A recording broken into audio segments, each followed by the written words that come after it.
मंच पे बैठे हुए हमारे बड़े भाई तेलंगाना के मुख्यमंत्री श्री के चंद्रशेखर राव जी, मंच पे बैठे हुए पंजाब के मुख्यमंत्री भगवंत सिंह मान साहब, उत्तर प्रदेश के बेहद लोकप्रिय नेता और पूर्व मुख्यमंत्री श्री अखिलेश यादव जी, सीपीआई के जनरल सेक्रेटरी डी राजा साहब, मंच पे बैठे हुए अन्य सभी गणमान्य लोग और यहां पे इतनी भारी संख्या में आए हुए मेरे सभी प्यारे बहनों, भाइयों, माताओं, बुजुर्गों, बच्चों, आप सब लोगों को मेरा नमस्कार, सबको मेरा प्रणाम। सबसे पहले राव साहब को मैं बहुत बहुत शुक्रिया अदा करना चाहता हूं। आज मुझे तेलंगाना बुलाने के लिए उन्होंने आज दो बहुत महत्वपूर्ण कार्यक्रमों में हमें शामिल होने का मौका दिया और उसके बाद आप लोगों से बातचीत करने का मौका दिया। मुझे नहीं पता आप लोगों को पता है कि नहीं पता कि आपके मुख्यमंत्री ने आज एक बहुत शानदार कार्यक्रम शुरू किया है। आपकी सब लोगों की आंखों का चेकअप कराया जाएगा। तेलंगाना में 4 करोड़ लोग रहते हैं, 4 करोड़ लोग। सब लोगों की, बच्चों की, बूढ़ों की, आदमी की, औरत की, इस धर्म की, उस धर्म की, अमीर की, गरीब की, सब लोगों की आंखों का चेकअप केसीआर साहब मुफ्त में कराने जा रहे हैं। उस कार्यक्रम का आज शुभारंभ हुआ। जिसकी आंखों में डिफेक्ट मिलेगा उसको मुफ्त में दवाई दी जाएगी। जिसे चश्मे की जरूरत होगी उसे मुफ्त में चश्मा दिया जाएगा और अगर किसी की आंखों में ऑपरेशन करने की जरूरत होगी तो उसका मुफ्त में ऑपरेशन किया जाएगा। शानदार प्रोग्राम है कि नहीं है? आज हम लोग यहां से सीख के जा रहे हैं। मैंने और हम सभी लोगों ने ये सारा कार्यक्रम देखा, इनके डॉक्टर्स से मिले, इनके ऑफिसर्स से मिले, जितने शानदार तरीके से उसका आयोजन किया जा रहा है, प्लानिंग की गई है, बहुत शानदार है।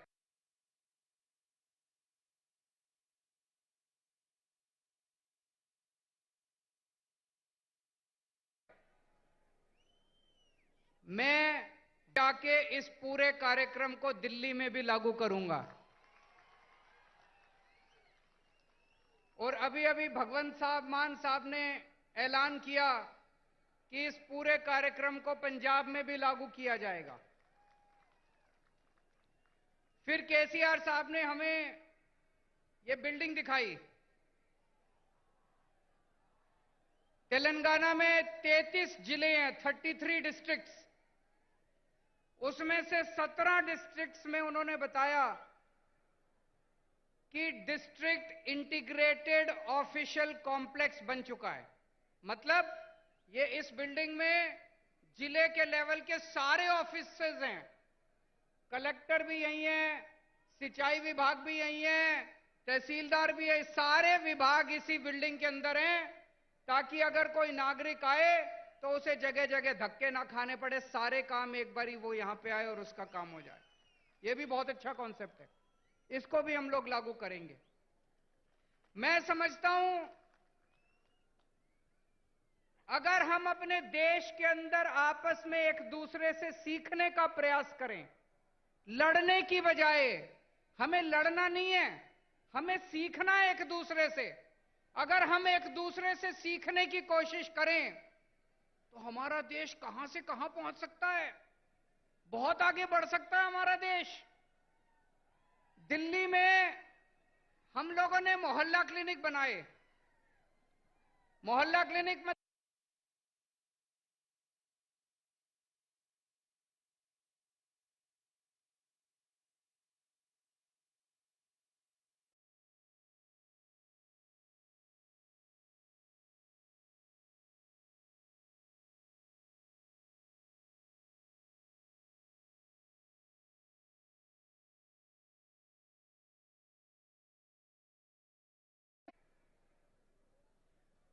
आपके मुख्यमंत्री केसीआर साहब हमारे मोहल्ला क्लिनिक देखने के लिए दिल्ली आए।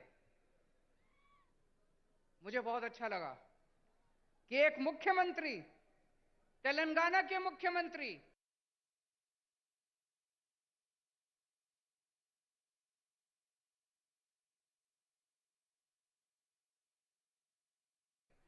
मोहल्ला क्लिनिक दिखाने ले गए। उन्होंने डॉक्टर से बात की, नर्स से बात की, सारा सिस्टम समझा और वापस आके उन्होंने उसको तेलंगाना में लागू किया। वो क्या नाम है उसका, बस्ती दवाखाना, बस्ती दवाखाना नाम से उन्होंने तेलंगाना में लागू किया। मुझे बहुत अच्छा लगा। तमिलनाडु के मुख्यमंत्री स्टैलिन साहब दिल्ली आए। उन्होंने हमारे स्कूल देखे। हमने दिल्ली में स्कूल बहुत शानदार कर दिए, सरकारी स्कूल जहां पे गरीबों के बच्चे पढ़ते हैं, रिक्शे वाले का बच्चा पढ़ता है, मजदूर का बच्चा पढ़ता है। अब दिल्ली के सरकारी स्कूल इतने अच्छे हो गए कि दिल्ली में लोग अपने बच्चों को प्राइवेट स्कूल से निकाल निकाल के सरकारी स्कूलों में भर्ती करा रहे हैं। बड़े बड़े प्राइवेट स्कूलों से निकाल निकाल के सरकारी स्कूलों में भर्ती करा रहे हैं। हमारे दिल्ली सरकार के स्कूलों के, दिल्ली के सरकारी स्कूलों के नतीजे 99.7% नतीजे आए हैं पिछले साल, 99.7। तो स्टैलिन साहब हमारे स्कूल देखने के लिए आए। वापस जाके उन्होंने अपने स्कूल ठीक किए और उन्होंने मुझे अपने स्कूल का उद्घाटन करने के लिए बुलाया। दोस्तों, मैं कई बार यह सोचता हूं, हमारे देश को आजाद हुए 75 साल हो गए, 75 साल, फिर भी हमारा देश गरीब क्यों रह गया? फिर भी हमारा देश पिछड़ा क्यों रह गया?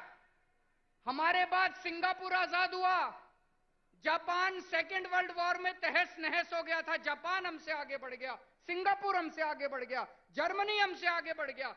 हमारे में क्या कमी रह गई? हम पीछे क्यों रह गए? हम पीछे इसलिए रह गए क्योंकि जैसे अभी मान साहब ने बताया, हमारे देश की राजनीति बहुत खराब है, हमारे देश के नेता बहुत खराब हैं। पहली बार इस देश के अंदर एक उम्मीद की किरण जागने लगी है। इस देश के अंदर कुछ मुख्यमंत्री एक साथ आ रहे हैं, कुछ नेता, अखिलेश यादव जी जैसे नेता एक साथ आ रहे हैं और अब हम सब मिलकर इस देश के विकास की चर्चा कर रहे हैं। हम सब मिलकर अब राजनीति की चर्चा नहीं करते। आज पूरा दिन सुबह से शाम तक हमने बैठ के चर्चा की कि देश के अंदर शिक्षा अच्छी कैसे होनी चाहिए, देश के अंदर अस्पताल अच्छे कैसे होने चाहिए, देश के अंदर सिंचाई अच्छी कैसे होनी चाहिए, किसानों के लिए क्या कर सकते हैं, मजदूरों के लिए क्या कर सकते हैं। देश के कुछ मुख्यमंत्री इकट्ठे होकर ये करने लगे। हम एक दूसरे से सीखना चाहिए हम लोगों को।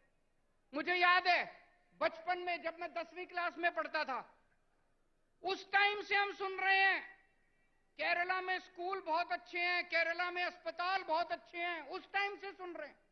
अगर केरला में स्कूल, हॉस्पिटल अच्छे हैं तो अभी तक बाकी देश में क्यों नहीं हुए? अभी तक हो जाने चाहिए थे बाकी देश में भी, क्यों नहीं हुए अभी तक बाकी देश में? हम सारे आपस में लड़ते रहते हैं, हम सारे पार्टियां आपस में लड़ते रहते हैं, सारे नेता आपस में लड़ते रहते हैं। आज मुझे बड़े दुख के साथ कहना पड़ रहा है, अभी अभी कई सारे वक्ताओं ने कहा तमिलनाडु का गवर्नर तमिलनाडु की सरकार को तंग कर रहा है, तेलंगाना का गवर्नर राव साहब को तंग कर रहा है, दिल्ली का गवर्नर मेरे को तंग कर रहा है, पंजाब का गवर्नर मान साहब को तंग कर रहा है। ये गवर्नर तंग नहीं कर रहे, मोदी साहब तंग कर रहे हैं। गवर्नर तंग नहीं कर रहे। गवर्नर को बेचारे को क्या लेना देना?